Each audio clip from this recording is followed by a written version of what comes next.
Hello friends, పనసపండు or jackfruit and my blood sugars.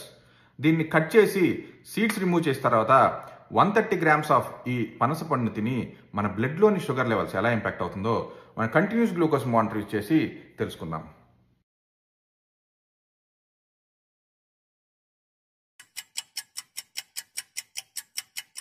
So friends, ఇందాక తిన్న 130 grams of పనసపండులో approximately 30 grams carbs, 25 grams sugars ఉంటుంది. ఇప్పుడు మన కంటిన్యూస్ గ్లూకోజ్ మానిటర్ రిజల్ట్స్ చూసినట్లయితే చాలా మోడరేట్ బ్లడ్ షుగర్ స్పైక్ ఉంది. మన ప్రీవియస్ వీడియోలో బంగనపల్లి మామిడి పండు తిన్నప్పుడు కూడా ఇలాంటి షుగర్ స్పైకే చూసాం, అంటే స్లో అండ్ స్టడీగా షుగర్ స్పైక్స్ అవటం. రిమైండర్ ఫ్రెండ్స్, ఏదైనా sugar or carb rich foods తిన్నప్పుడు బ్లడ్ షుగర్ స్పైక్ అవటం అనేది న్యాచురల్, కానీ ఆ స్పైక్ ర్యాపిడ్ అండ్ హై లేని ఫుడ్స్ చూస్ చేసుకోవటం ముఖ్యం. ఆర్టోకార్పస్ హెటెరోఫిలస్ అనేది పనసపండు యొక్క సైంటిఫిక్ నేమ్.